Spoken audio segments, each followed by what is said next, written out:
Di tengah riuhnya dunia yang terus berubah, aku, Tono, mantan prajurit Kopassus yang memilih kehidupan damai jauh dari medan tempur, tiba-tiba terjerat kembali ke dalam pusaran kekerasan dan intrik ketika sebuah video menghina kehormatan jenderal TNI yang kuanggap seperti ayah sendiri tiba-tiba viral. Aku bertanya pada diriku sendiri, seberapa jauh aku bersedia melangkah demi membela nama yang telah lama kupegang teguh, ketika masa lalu dan masa kini saling bertabrakan dengan brutal? Langit pagi di kampungku selalu membawa ketenangan yang tak bisa digantikan apapun. Matahari perlahan menembus celah-celah dedaunan, membentuk garis cahaya keemasan yang menari di atas tanah. Angin berembus pelan, membawa aroma tanah basah dan bunga kenanga yang baru mekar.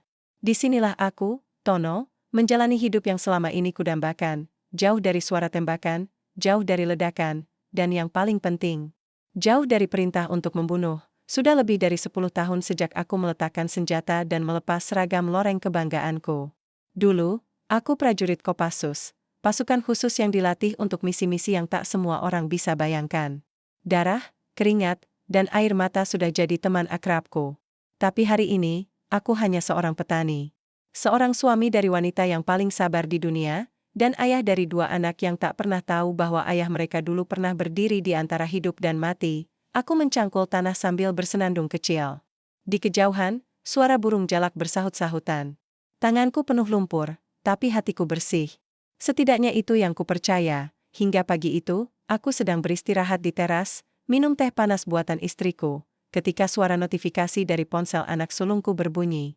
Ia duduk di sampingku, tertawa-tawa sambil menonton sesuatu dari media sosial. "Bapak, lihat ini lucu banget," katanya, menyodorkan layar. Awalnya aku tak tertarik. Tapi saat melihat judul video itu, jantungku langsung berdegup tak karuan. Enggoda. Grip hina Jenderal TNI Purnawirawan, sebut, tua gak guna. Aku merampas ponsel itu dari tangan anakku. Jemariku bergetar saat menekan tombol play. Di layar, sekelompok pria berjaket hitam-hitam dengan logo Ormas Grip sedang berkumpul. Salah satu dari mereka berdiri di tengah, berbicara lantang di depan kamera. Jenderal tua itu cuma bisa cerita perang. Sekarang ngapain? Duduk dong, minta dihormatan. Gak ada gunanya. Tawa-tawa kasar menyusul kata-katanya. Mereka mencemooh, menginjak-injak kehormatan. Dan yang paling menyakitkan, pria yang mereka hina adalah Letnan Jenderal Purnawirawan Bagas Santosa, komandanku. Guruku, orang yang pernah menarikku dari jurang kematian saat misi penyelamatan di perbatasan Papua 20 tahun lalu. Wajahku memanas. Dadaku bergemuruh. Ada api yang sudah lama padam, kini menyala kembali. Aku bangkit berdiri, memejamkan mata, mencoba menenangkan diri. Tapi suara hinaan itu terus berputar di kepalaku. Istriku keluar dari dapur, melihatku berdiri kaku seperti patung. "Mas, kenapa?"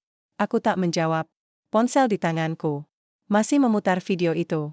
Ia ikut melihat, dan perlahan-lahan wajahnya berubah. "Mas, jangan pikir yang tidak-tidak, ya. Sudah bukan urusan kita." Aku menatapnya. Matanya memohon, tapi hatiku menolak. "Aku tahu, ini bukan sekadar hinaan. Ini serangan terhadap sesuatu yang lebih besar, kehormatan. Dan kehormatan bagi seorang prajurit, bukanlah sekadar nama baik. Itu adalah nyawa. Aku harus pergi ke Jakarta," kataku pelan. Ia terdiam. Air mukanya berubah, seperti wanita yang baru saja melihat suaminya mengemas senjata setelah janji akan tinggal. "Mas, kita sudah lewati semua itu." "Mas janji," suaranya serak, "aku tahu. Tapi aku tidak bisa diam. Ini bukan soal aku. Ini soal beliau. Beliau yang dulu menyelamatkanku. Aku berhutang nyawa." Anak-anakku keluar, melihat kami berbicara dengan nada tinggi. Aku menarik napas. Dalam-dalam, berlutut, memeluk mereka erat. Dalam hati, aku berdoa agar ini hanya akan jadi perjalanan singkat. Tapi aku tahu, tidak ada yang singkat dalam urusan militer. Hari itu juga, aku mengemasi barang. Hanya satu tas ransel tua dan sebuah berkas catatan. Seragam tidak kubawa. Aku belum tahu apakah ini akan membawaku kembali jadi prajurit, atau hanya jadi saksi sejarah yang tak bisa diam. Saat hendak berangkat, istriku menyelipkan sesuatu ke sakuku. Sebuah surat kecil. Ia menatapku dengan mata yang sama seperti dulu. "Saat aku berpamitan pergi bertugas ke perbatasan, kalau kamu merasa hilang, baca ini." Aku mengangguk. Mobil pick-up tetangga sudah menunggu di depan. Perjalanan ke stasiun akan panjang, dan pikiranku lebih panjang lagi. Di perjalanan, Pikiranku melayang pada masa lalu. Pada malam-malam gelap di hutan Kalimantan. Pada darah di loreng kami. Pada suara tangis prajurit yang terluka. Dan di antara semua itu, ada satu wajah yang tak bisa kulupakan. Dika, sahabatku. Prajurit yang paling ceria, paling keras kepala. Kami selalu berdampingan dalam misi apapun. Hingga suatu hari, dalam sebuah penyergapan, Dika hilang. Tidak ada jasad. Tidak ada jejak. Hanya desas-desus bahwa ia ditangkap musuh. Aku menolak percaya bahwa ia mati. Tapi tahun demi tahun berlalu, dan aku pun perlahan belajar untuk melepaskan. Malam mulai turun ketika aku tiba di Jakarta. Kota ini tidak berubah. Bising, penuh lampu, dan selalu membuatku merasa asing. Aku menginap di rumah seorang rekan lama, Anton, mantan Kopassus yang kini jadi pelatih bela diri. Aku tahu kamu bakal datang, katanya sambil menyodorkan secangkir kopi. Bagaimana bisa kamu tahu? Karena kamu Tono. Kalau orang hina Pak Bagas, kamu pasti orang pertama yang berdiri. Kami tertawa kecil. Tapi tak lama kemudian, suasana menjadi serius. Anton membuka laptopnya dan menunjukkan dokumen. Rahasia. Foto-foto markas GRIP, struktur organisasi mereka, dan sebuah nama yang membuat dadaku seperti ditusuk. Dika Permana, ini gak mungkin, bisikku, kami belum yakin 100%. Tapi dari jejak digital dan penyadapan, orang ini sangat mirip. Kode suaranya pun cocok. Kalau benar dia, maka sahabatmu hidup, nomor. Aku menatap layar itu lama. Dunia seperti berputar lebih cepat. Ada Amara. Ada harapan. Dan ada ketakutan. Kalau Dika masih hidup, kenapa dia ada di sana? Dan jika benar dia anggota GRIP, apakah aku bisa menjalankan tugasku dengan tegak kepala? Kopi di tanganku mendingin. Tapi perasaanku mendidih. Aku tahu, aku tidak akan pulang. Dalam waktu dekat, keesokan paginya, Jakarta menyambutku dengan hiruk-pikuk yang tak pernah tidur. Jalanan ramai, klakson bersahut-sahutan, dan di antara suara mesin, aku bisa mendengar detak jantungku sendiri, cepat, tidak beraturan, seperti sedang bersiap menghadapi sesuatu yang besar. Anton sudah bangun lebih awal. Ia berdiri di halaman kecil depan rumahnya, sedang memoles parang tua peninggalan ayahnya. Tangannya mantap, tatapannya tajam, seperti prajurit yang tak pernah benar-benar pensiun. Aku sudah siapkan pertemuan, katanya singkat. Dengan siapa? Tanyaku, Colonel Bram. Aku mengangguk pelan. Nama itu bukan nama asing. Bram adalah salah satu perwira paling cerdas yang pernah bertugas di unit pengintaian. Ia kini menjabat sebagai perwira khusus bidang kontrapropaganda. Kalau dia sudah turun tangan, berarti situasi ini lebih parah dari yang kukira. Kami berangkat dengan mobil Anton. Sepanjang perjalanan, pikiranku penuh dengan bayangan tentang video itu. Tentang wajah-wajah congkak anggota GRIP, dan tentang suara tawa yang menggema seperti ejekan terhadap semua yang pernah kuperjuangkan. Kami tiba di sebuah gedung tua, di pinggiran Cijantung. Dari luar tampak seperti kantor logistik biasa, tapi aku tahu betul, bangunan ini menyimpan lebih banyak rahasia daripada yang bisa ditebak orang awam. Disinilah dulu operasi senyap banyak dirancang. Tempat di mana misi-misi mustahil dilahirkan. Kami melewati lorong sempit, lalu tiba di sebuah ruangan berisi meja besar, layar monitor, dan peta dinding. Di sana, Kolonel Bram sudah menunggu. Posturnya tegap, rambutnya dipotong cepak, dan sorot matanya masih sama seperti dulu, dingin, terukur. Lama tidak bertemu, Sersan Mayor Tono, sapanya. Aku sudah bukan Sersan Mayor lagi, Kolonel, jawabku, berusaha menjaga sikap, begitu? Ia tersenyum tipis. Tapi darahmu belum berhenti mengalir sebagai prajurit, bukan? Aku tidak menjawab. Ia tahu aku masih mendidih. Kolonel Bram menyalakan layar. Muncul berbagai data, foto-foto markas GRIP, data personel, aktivitas terakhir mereka. Semuanya sistematis, terstruktur, seolah mereka adalah organisasi militer bayangan, bukan sekadar ormas jalanan. GRIP bukan lagi ormas biasa. Mereka sudah berkembang jadi jaringan paramiliter. Ada pelatihan, ada perekrutan, dan ada penyusupan, jelas Bram sambil menunjuk ke bagian tertentu pada peta. Aku memperhatikan salah satu titik, sebuah gudang tua di pinggiran Depok. Markas utama mereka, tanyaku, benar. Tapi kami tidak bisa bergerak sembarangan.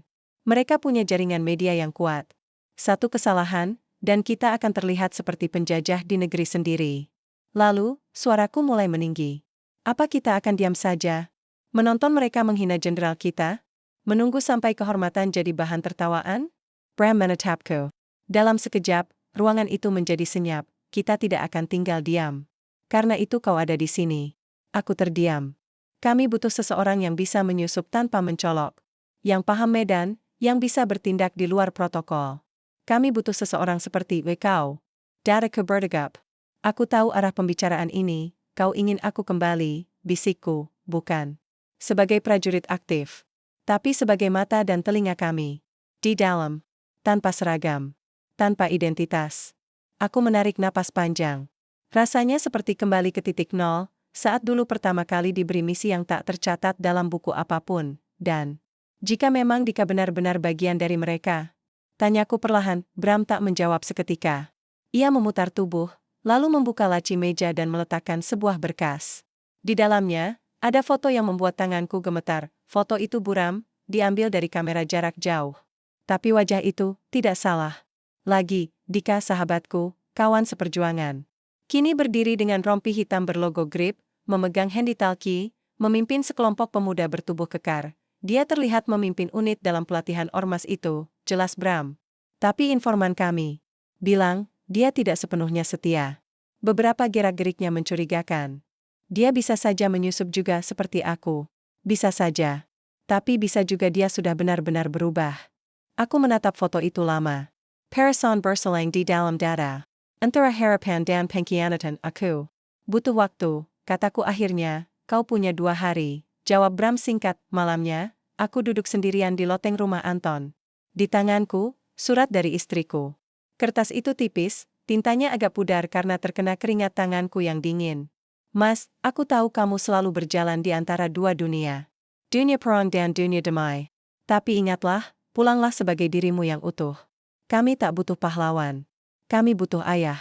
Kami butuh suami. Jangan hilang, Mas, air mataku menetes tanpa suara. Harake Bembang. Di satu sisi, darah prajuritku memanggil. Di sisi lain, rumah kecil di desa itu menantiku dengan harapan sederhana, tapi aku tahu, aku tidak bisa mundur. Tidak sekarang, besok. Aku akan mulai menyusup. Aku akan masuk ke markas Grip, sebagai relawan baru. Identitasku akan diubah. Nama lamaku akan dihapus.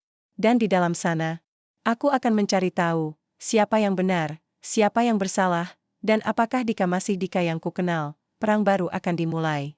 Tapi kali ini, perang ini tidak hanya soal peluru, ini soal hati. Hari itu, aku resmi bukan siapa-siapa, nama Tono sudah mati.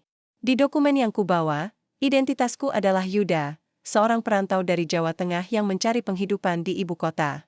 Riwayat hidupku direkayasa, putus sekolah, mantan buruh proyek, pernah ikut pelatihan bela diri jalanan. Semua dibuat seakurat mungkin, dengan celah yang cukup untuk membuatku tampak biasa. Aku berdiri di depan sebuah bangunan 2 lantai berwarna kusam di kawasan Cilodong. Papan kayu bertuliskan, Balai Latihan Bela Negara Grip Rakyat Mandiri, terpampang di gerbang besi yang setengah berkarat. Tak jauh dari sana, beberapa pria berbadan besar sedang melatih sekelompok pemuda, push-up, pukulan dasar, aba-aba militer yang terdengar setengah benar setengah menggelikan, tapi mataku tak tertawa. Aku tahu betul, di balik gaya mainan mereka, ada agenda besar yang sedang disembunyikan. Aku masuk dengan langkah tenang. Di pos penjagaan, seorang pria berkepala plontos dengan kalung logam menatapku dari atas sampai bawah. Mau apa lo? Numpang daftar, Bang, jawabku datar. Dia tertawa meremehkan, lalu melirik ke arah teman di sampingnya. Lihat nih, satu lagi calon tentara bayangan. Udah bawa surat rekomendasi, tanya pria kedua. Aku mengangguk, lalu menyodorkan amplop. Berisi surat palsu dari tokoh masyarakat, fiktif, hasil kerja Kolonel Bram dan tim pengamatannya. Pria itu membacanya cepat, lalu mengangguk. Oke. Masuk ke aula. Siap-siap mental. Aku berjalan masuk, dan suasana langsung berubah. Di dalam aula, sekitar 20 pemuda duduk bersila. Semuanya mengenakan kaos hitam bertuliskan, Grip, setia sampai mati, di punggung. Di depan, seorang instruktur bertubuh tegap berdiri memegang rotan, wajahnya keras, matanya penuh kecurigaan. Ia memperkenalkan dirinya sebagai Bang Ical. Kalian semua bukan siapa-siapa di luar sini, katanya. Dengan suara mengguntur. Tapi kalau kalian mau jadi orang, kalian harus mulai dari sini. Discipline, loyal, dan paling penting, jangan banyak tanya. Aku menyimak dengan seksama. Kata-katanya kasar, tapi strukturnya rapi. Ia jelas bukan sekedar preman. Dalam sorot, Matanya, ada sisa-sisa pelatihan militer. Dan itu membuatku waspada. Latihan dasar dimulai hari itu juga. Push up, sit up, merayap di tanah becek, hingga orasi propaganda tentang keberanian rakyat sipil melawan pengkhianatan elit negeri. Kata-kata yang digoreng menjadi semangat palsu, tapi cukup untuk membakar anak-anak muda yang lapar akan makna. Dan jati diri, malamnya, kami tidur di barak. Sebuah ruangan sempit beralas tikar, lampu redup, dan udara pengap. Aku tidur di pojok, mengamati semua gerak-gerik. Sudah lama aku tidak tidur dengan mata setengah terbuka. Di seberang ruangan, seorang pemuda yang baru berusia belasan memandangi foto seorang wanita tua dari dompet usangnya. Itu siapa? Tanyaku pelan. Ibu saya, Mas, jawabnya. Saya pengen banggain dia. Katanya kalau saya bisa lulus pelatihan ini, saya bisa dapat kerja tetap dari Grip. Aku mengenggak pelan, wala dalam hari Jamatar. Ini bukan cuma organisasi. Ini sistem yang mengeksploitasi mimpi. Hari-hari berikutnya, pelatihan semakin berat. Kami mulai dilatih memegang senjata replika, belajar strategi kepung, bahkan taktik menghadapi aparat. Tapi yang paling membuatku ngeri adalah materi doktrinasi, bagaimana membenci, musuh negara, siapa yang dianggap pengkhianat, dan mengapa kehormatan bisa dibeli dengan kekerasan. Suatu sore, saat latihan pembebasan sandera, aku dipanggil Bang Ical ke ruang belakang. Di sana, ia menatapku lama, lalu melemparkan selembar foto ke meja. Wajah di foto itu membuat napasku tercekat. Dika, tapi bukan Dika yang kukenal. Di foto itu, ia memakai jaket taktis, mata tertutup kacamata hitam. Memimpin pelatihan lanjutan. Jelas ia punya posisi penting di sini. Lo kenal dia? Tanya Ical. Aku menggeleng cepat. Enggak, Bang. Siapa dia? Dia orang penting di sini. Kalau lo bisa dapat kepercayaan dia, jalan lo bakal cepat. Caranya? Ical menatapku, lalu menyeringai. Tunjukin kalau lo nggak cuma omong doang. Besok lo ikut tim pengamanan. ITU. Berita besar. Tim pengamanan hanya diisi orang-orang kepercayaan. Kalau aku masuk ke sana, artinya aku makin dekat ke pusat operasi. Tapi itu juga berarti satu hal. Aku akan semakin dekat dengan Dika, dan aku belum siap. Malam itu, aku duduk sendiri di atap barak. Angin kota membawa suara sirene dari kejauhan. Lampu-lampu Jakarta berkelap-kelip seperti kota yang pura-pura tak tahu bahwa sesuatu sedang membusuk di dalamnya. Aku membuka dompet kecil dari ranselku. Di dalamnya ada foto lama. Aku dan Dika, masih berseragam Kopassus, tertawa setelah misi di Aceh. Wajah kami muda, penuh semangat, belum mengenal pengkhianatan atau kehilangan. Lo di mana, Kak? Bisikku pelan. Apa lo masih lo yang dulu? Suara. Langkah kaki membuatku refleks menyimpan foto itu.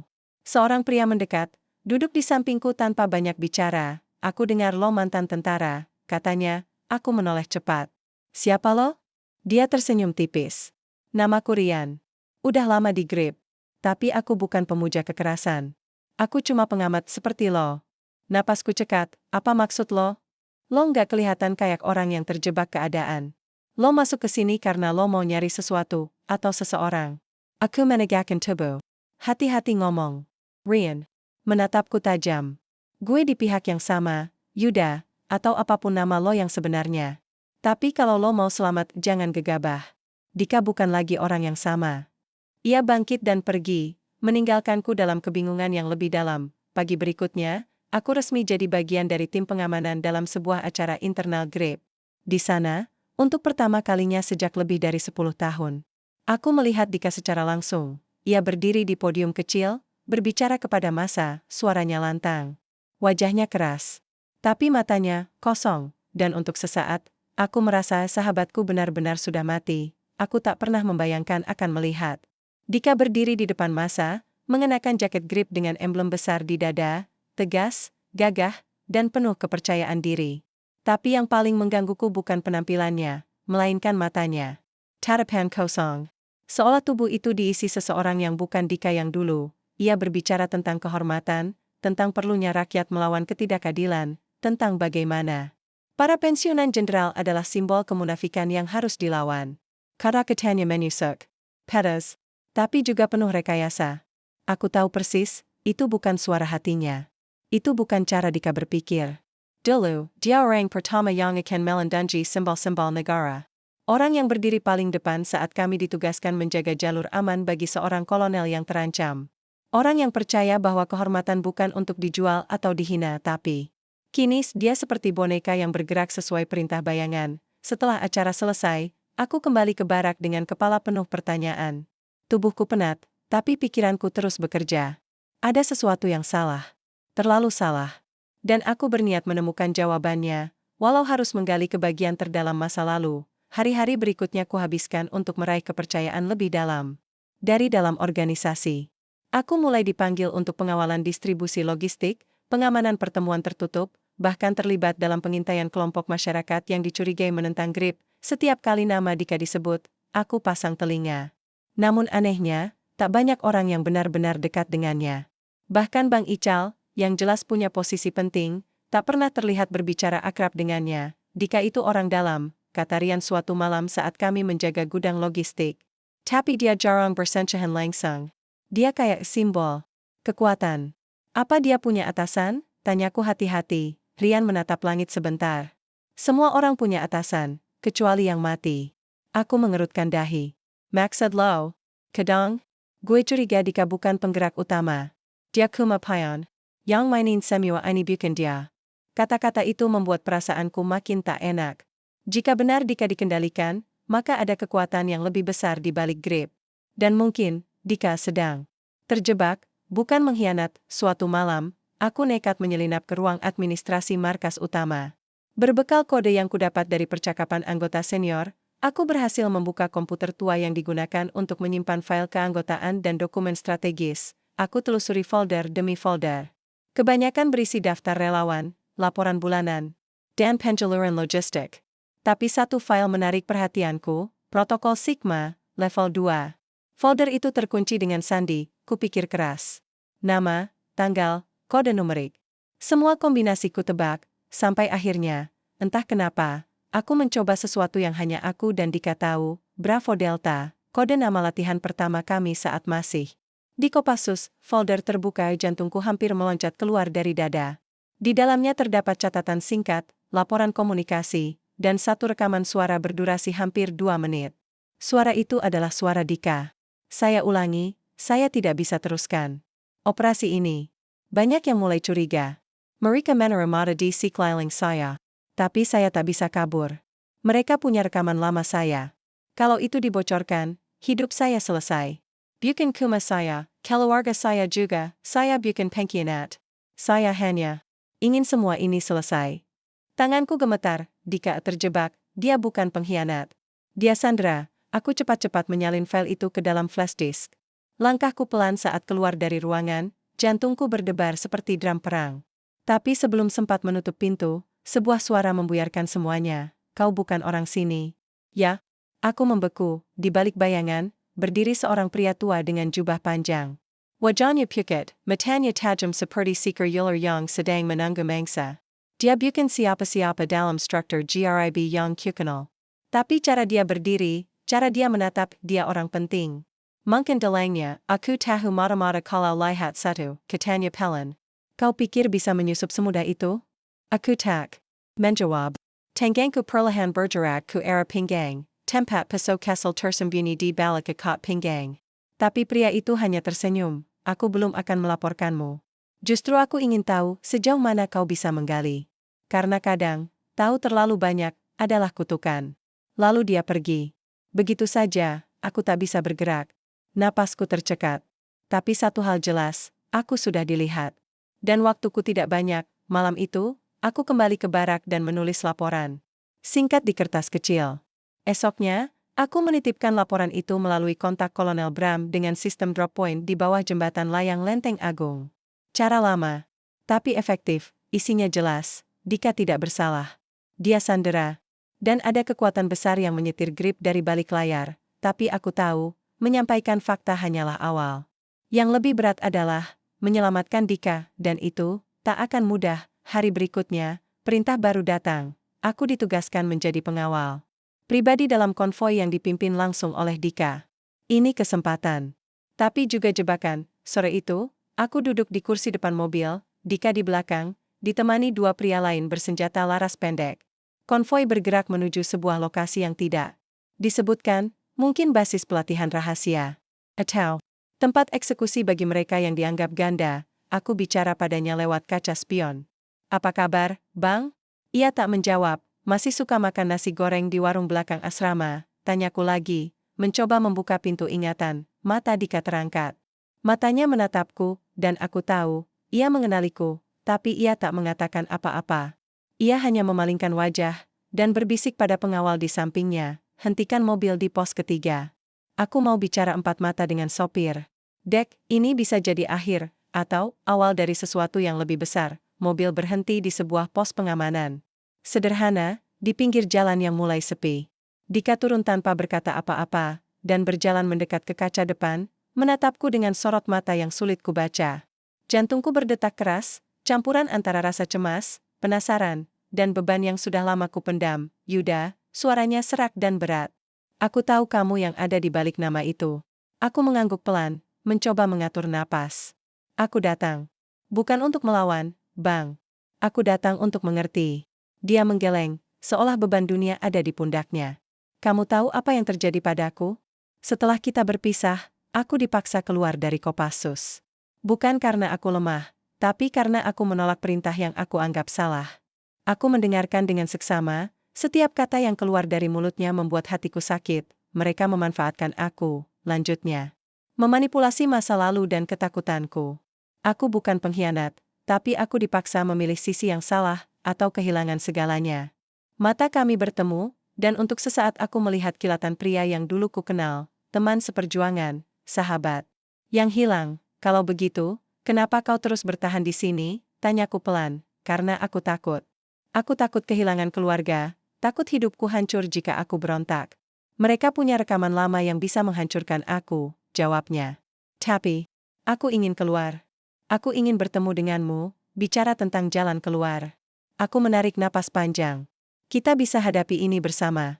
Tapi kau harus percaya padaku. Dika mengangguk, wajahnya sedikit melunak, tiba-tiba, suara langkah mendekat.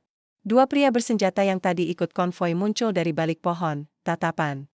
Mereka curiga. Apa yang kalian lakukan di sini? Salah satu dari mereka bertanya kasar. Kami saling berpandangan, tahu bahwa waktu kami habis. Aku menggerakkan tangan menenangkan. Kami hanya berbicara, ada urusan penting. Jawabku, pria itu memandang Dika dengan tajam. Dia diperintahkan untuk kembali ke markas. Tidak ada pembicaraan lain. Dika menatapku sekali lagi, lalu berbalik. Ini bukan akhir, Yuda. Aku janji, aku akan cari jalan. Mobil mulai bergerak kembali ke arah markas. Dalam perjalanan, pikiranku bergelayut di antara masa lalu dan masa depan. Aku tahu ini bukan sekadar misi biasa, tapi pertaruhan jiwa dan kehormatan. Ketika malam tiba, aku duduk sendiri di atas atap barak, menatap langit yang penuh bintang. Di sanalah aku berjanji pada diriku sendiri, bahwa aku akan menyelamatkan Dika dan mengungkap kebenaran di balik bayang-bayang grip. Malam itu, suara hujan mengguyur deras atap barak. Aku duduk termenung, menyusun rencana yang tak pernah kubayangkan. Harus kulakukan. Dika, sahabat yang dulu berdiri di sisiku dalam panas dan dinginnya medan tempur, sekarang terjebak dalam pusaran yang lebih berbahaya daripada peperangan apapun yang pernah kami hadapi. Beberapa hari setelah pertemuan itu, suasana di markas Grip semakin tegang. Rumor berhembus bahwa operasi besar akan segera dilakukan, salah satu serangan yang bisa memicu gelombang kekerasan di seluruh kota. Aku tahu ini bukan sekadar soal kehormatan atau dendam, tapi perang yang bisa mengorbankan ribuan nyawa. Namun, yang paling mengganggu pikiranku bukan itu, melainkan berita yang kudapat dari Rian, teman rahasiaku di dalam Grip. Ia memberitahu bahwa Dika dipaksa menandatangani surat pernyataan loyalitas, dokumen yang mengikat dan membuatnya tak bisa lepas dari organisasi tanpa risiko kematian atau penjara panjang. Aku merasa waktu sudah sangat sempit. Malam itu, aku menyusup ke ruang arsip utama. Lampu di koridor redup, hanya beberapa penjaga berjaga dengan setengah mata. Nafasku teratur, langkahku pelan dan pasti. Kuingat rekaman suara Dika yang kuambil sebelumnya. Pesan itu bukan hanya jeritan hati, tapi kode untuk membebaskan dia dan membuka mata dunia. Aku membuka lemari arsip yang berisi dokumen rahasia. Aku mencari surat pernyataan loyalitas itu. Setelah beberapa menit yang terasa seperti selamanya, aku menemukannya. Dokumen yang ditandatangani dengan nama Dika, dibubuhi cap resmi Grip. Dengan bukti itu, aku tahu aku harus bertindak cepat. Keesokan harinya, aku menghubungi Kolonel Bram lewat jalur bawah tanah. Aku beritahu semua yang ku tahu, termasuk posisi Dika dan rencana serangan Grip yang akan datang. Kalau ini benar, kita harus hentikan mereka. Suara Bram di seberang telepon berat dan penuh tekanan. Tapi ini operasi berbahaya, Tono. Jangan lupa, kau sendiri bukan anggota resmi. Aku mengangguk meski ia tak bisa melihat. Aku harus melakukan ini. Untuk Dika. Dan untuk kehormatan yang kita jaga. Kami merancang rencana. Pasukan elit Kopassus akan menyerbu markas Grip malam itu. Juga. Namun aku harus menyusup lebih dulu, mencari Dika, dan membawanya keluar sebelum semuanya meledak. Malam tiba. Aku mengenakan pakaian gelap, menyelinap lewat lorong sempit dan jendela yang terbuka sedikit. Detak jantungku berdentam keras di telinga. Setelah berjalan berputar-putar di ruang bawah tanah, aku mendengar suara langkah cepat dan bisikan terbata-bata. Aku. Di sini, Dika, bisikku dalam hati. Aku membuka pintu besi yang terkunci dengan kode yang ku ketahui dari dokumen arsip. Di dalam ruangan kecil, Dika duduk di kursi dengan tangan terikat, tatapannya tajam namun lelah. Tono, kau datang. Aku membuka ikatan tangannya dengan cepat. Kita harus keluar dari sini. Sekarang. Dika mengangguk. Mereka akan menjejar. Aku sudah tahu itu. Kami bergerak pelan menuju lorong keluar. Namun tiba-tiba, lampu-lampu menyala, dan suara alarm meraung. Kita ketahuan, teriakku, gerombolan anggota Grip dengan senjata laras panjang datang dari segala arah. Aku dan Dika harus berlari secepat mungkin, menembus jebakan maut yang siap menghabisi kami. Laris itu yang kami lakukan. Dalam kegelapan, kami berlari menembus lorong-lorong sempit, menabrak pintu, dan menyelinap di balik tumpukan kotak. Aku mendengar suara tembakan, dentuman peluru menghantam dinding di sebelah kami. Aku tidak akan biarkan mereka mengambilmu lagi. Aku berteriak pada Dika, menyemangatinya. Kami berhasil keluar ke halaman belakang, tempat kendaraan sudah menunggu. Tapi di sana, rentangan terakhir menghadang, sekumpulan pasukan GRIB bersenjata lengkap menyetap jalan pertarungan Panpaka. Aku mengandalkan naluri dan pengalaman lama, menembak dan bertahan sekuat tenaga. Dika di sampingku, meski jelas kelelahan, tetap bertarung dengan keberanian yang dulu kulihat puluhan kali. Saat semua hampir berakhir, helikopter Kopassus tiba, membelah malam dengan lampu sorot yang menyilaukan. Cepat. Naik. Suara Kolonel Bram memerintah. Kami melompat ke dalam kendaraan, dan helikopter mengangkasa, meninggalkan markas Grip yang terbakar dalam kobaran api. Di dalam helikopter, napasku mulai tenang, tapi pikiranku kacau. Aku menatap Dika yang kini kembali menjadi dirinya sendiri, lelaki yang penuh luka tapi juga harapan. Kita belum selesai, katanya pelan. Tapi aku percaya, dengan kau di sisiku, aku bisa kembali. Aku mengangguk. Kita akan perangi bayang-bayang itu, Bang. Bersama-sama. Malam itu, aku tahu semuanya baru saja dimulai. Helikopter mendarat di pangkalan rahasia Kopassus dengan suara mesin yang menggelegar. Suasana tegang masih membayangi, tapi di dalam dadaku ada sedikit lega karena Dika sudah selamat. Namun, aku tahu, perjuangan sesungguhnya baru saja dimulai. Di ruang briefing, Kolonel Bram menatap kami dengan serius. Situasi lebih rumit dari yang kita kira. Ada informasi intelijen yang menunjukkan keberadaan mata-mata di antara kita. Orang dalam yang membocorkan rencana operasi. Aku dan Dika saling berpandangan. Kedua tubuh kami lelah, tapi pikiran kami tetap waspada. Kalau begitu, siapa yang bisa kita percaya? Aku bertanya dengan suara rendah. Bram menghela napas. Tidak mudah. Tapi kita harus bertindak cepat dan hati-hati. Aku percaya kalian berdua bisa membantu mengungkapnya. Malam itu aku duduk di sudut ruangan, memikirkan semua yang terjadi. Dika di sampingku, mencoba mengembalikan kekuatan mentalnya. Tono, aku berhutang nyawa padamu. Tapi aku juga merasa bersalah karena terjebak di Grip. Aku menepuk bahunya. Jangan pikirkan itu.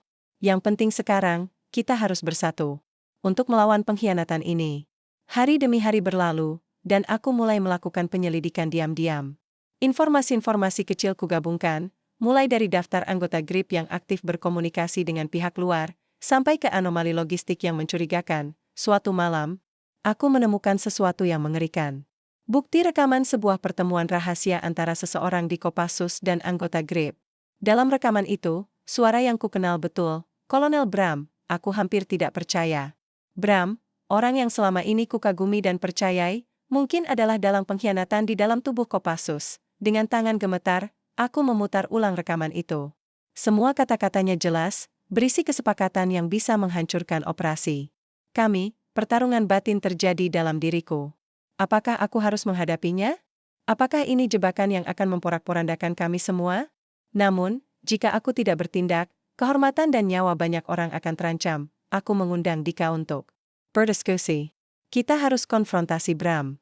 Ini bukan hanya soal kita, tapi masa depan Kopassus. Dika mengangguk. Aku siap bertarung bersamamu. Malam itu kami menyusun rencana untuk menghadapi Kolonel Bram. Tak ada tempat untuk ragu. Hanya keberanian. Dan tekad dan tak menegakkan Catalan, langit malam yang gelap menggantung berat di atas pangkalan Kopassus. Angin dingin menyusup melalui celah-celah bangunan tua, menggetarkan kaca jendela yang sudah retak. Aku berdiri di sudut ruang briefing, menunggu datangnya seseorang yang aku pernah anggap sebagai panutan, Kolonel Bram. Tapi malam ini, bayangan yang akan datang bukanlah sosok yang kukenal sebagai pemimpin, melainkan ancaman yang harus kuhadapi demi keselamatan teman dan kehormatan kami. Dika duduk tak jauh dariku, matanya terlihat jauh dan penuh beban. Ia telah berubah. Tidak lagi menjadi pria yang dipenuhi keraguan dan ketakutan, tapi seseorang yang siap bertarung dan mengorbankan segalanya demi kebenaran. Aku mengalihkan pandanganku dari wajahnya dan menatap pintu yang perlahan terbuka. Bram masuk dengan langkah tenang, wajahnya menampilkan ekspresi dingin tanpa keraguan. Aku tahu, malam ini kami akan mengurai segala rahasia yang tersimpan dalam bayang-bayang. Kita tidak punya banyak waktu, suaraku tegas namun bergetar sedikit. Aku tahu apa yang kau lakukan, Bram. Aku dengar rekaman pertemuanmu dengan Greb. Bram tersenyum tipis, seolah sudah menunggu momen ini sejak lama. Tono, kau masih idealis seperti dulu. Tapi dunia ini lebih rumit dari yang kau bayangkan. Kau tidak tahu apa yang aku lakukan sebenarnya. Aku menahan amarah. Jangan beralasan. Kau menjual kami semua. Kau berkhianat pada pasukan dan negara ini. Dia menatap tajam, lalu berjalan mendekat. Kalau aku mengkhianatimu, mungkin kau tak akan berdiri di sini. Semua yang kulakukan adalah untuk menjaga keseimbangan kekuasaan. Tanpa aku, kekacauan yang lebih besar akan terjadi. Dika berdiri, suaranya bergetar tapi penuh ketegasan. Kizian Bangen? Mengorbankan nyawa anak buahmu untuk kekuasaan? Aku tidak akan diam melihat ini. Suasana berubah menjadi tegang. Setiap detik seperti memanas menjadi bara api yang siap meledak. Aku dan Dika tahu, ini bukan sekadar perdebatan kata-kata.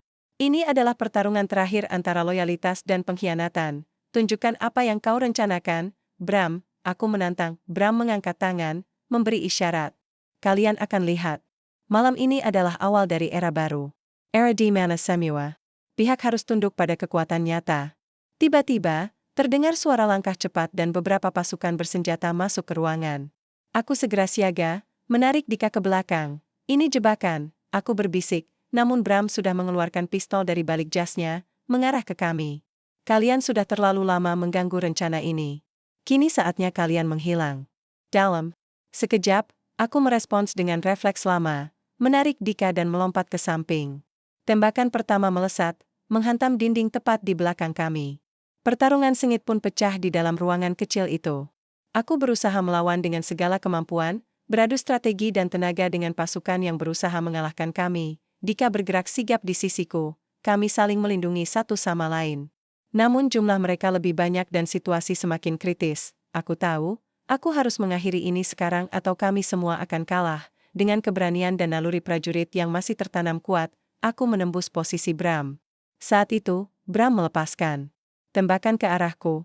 Tapi aku berhasil menghindar dan membalas dengan satu tembakan yang mengenai bahunya. Bram tersentak, terjatuh, tapi ia masih berusaha bangkit. Ini belum selesai, katanya dengan suara penuh kebencian. Dika mendekat, mengambil pistol yang terjatuh. Ini selesai sekarang. Dia mengarahkan senjatanya ke Bram. Bram menatap kami berdua dalam diam, wajahnya berubah dari kebencian menjadi kesadaran. Aku hanya ingin perdamaian, gumamnya pelan. Tapi caramu salah, jawabku. Perdamaian tidak bisa dibangun dengan pengkhianatan dan darah. Kami menahan Bram dengan cepat. Aku merasa beban berat terangkat dari pundakku. Ini adalah akhir dari pengkhianatan yang selama ini menggerogoti kami. Setelah kejadian itu, aku dan Dika duduk bersama di ruang yang sama, berbicara tanpa kata-kata berlebihan. Kami tahu bahwa jalan kami masih panjang, tapi malam itu kami berhasil menegakkan kehormatan dan persahabatan yang sempat hampir hilang. Aku menatap sahabatku dan berkata, Kita masih punya banyak yang harus diperjuangkan, Bang. Tapi malam ini, kita menang. Dia tersenyum kecil. Bersama, kita bisa lalui semua. Dan aku yakin, dengan tekad itu, kami akan mampu menghadapi apapun yang datang di depan. Senja menyelimuti pangkalan Kopassus dengan warna jingga lembut, menandai berakhirnya hari yang berat dan penuh gejolak. Aku duduk sendiri di luar ruang. Briefing, memandangi horizon yang mulai gelap. Peristiwa terakhir masih menghantui pikiranku. Pengkhianatan Bram, pertarungan sengit, dan wajah Dika yang kembali menemukan dirinya. Pasca konfrontasi, suasana di markas berubah drastis. Kolonel Bram ditahan dengan pengawalan ketat, sementara investigasi resmi dilanjutkan. Aku merasa lega, tapi juga waspada. Dunia militer tak pernah sesederhana yang kubayangkan dulu. Dika kini menjadi bagian dari tim inti Kopassus kembali, meski dengan status yang masih dipertanyakan oleh sebagian anggota. Aku melihatnya berjuang bukan hanya melawan musuh luar, tapi juga stigma dan rasa bersalah yang membebaninya. Di suatu pagi, saat kami berlatih bersama, aku melihat Dika melangkah dengan lebih tegap. Dia tersenyum dan berkata, "Tono, aku berterima. Casey, kau sudah membawaku kembali ke jalan yang benar." Aku membalas senyumnya. "Ini bukan soal aku, Bang. Ini soal kita, tentang apa yang benar dan apa yang salah." Namun, aku juga tahu perjalanan kami belum selesai. Ada kelompok-kelompok bayangan lain yang mungkin bersembunyi, menunggu waktu untuk menerkam kembali. Tapi aku percaya, selama kami berdiri bersama, kami bisa menghadapi gelap itu. Malam harinya, aku duduk kembali di atap barak, mengingat kembali masa-masa sulit dan keputusan yang harus diambil. Kehormatan memang mahal harganya, tapi ia juga membebani. Namun aku yakin, setiap luka yang kami terima adalah harga yang harus dibayar untuk menjaga nama baik dan persaudaraan. Besok adalah hari baru, kataku pelan pada diri sendiri, menatap bintang yang mulai bermunculan. Aku tahu, setelah badai datang, selalu ada sinar terang yang menunggu. Udara pagi terasa segar ketika aku menginjakan kaki di halaman pangkalan. Suara burung berkicau menyambut hariku, seolah dunia memberi kesempatan baru setelah gelap dan badai yang kami lalui. Semuanya terasa berbeda, meski beban masa lalu masih membayangi. Dika berdiri di sampingku, memandang Cakrawala dengan mata yang penuh harapan. "Kita sudah keluar dari bayang-bayang, Tono." Aku mengangguk perlahan. "Tapi bayang-bayang itu akan selalu ada, Bang. Hanya kita yang bisa memilih bagaimana meneranginya."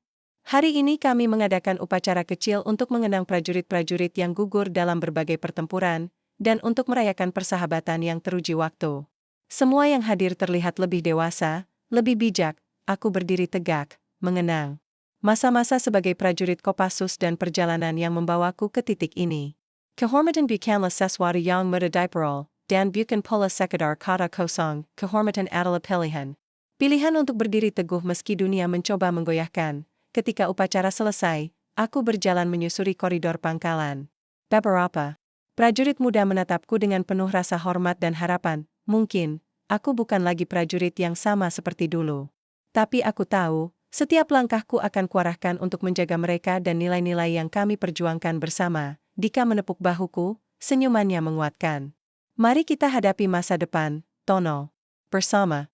Aku tersenyum, mengangguk. "Ya, bersama." Langit cerah di atas kami, membuka jalan bagi bayang-bayang yang akan menjadi terang, bukan hanya untuk kami, tapi untuk semua yang percaya pada keadilan dan persahabatan sejati.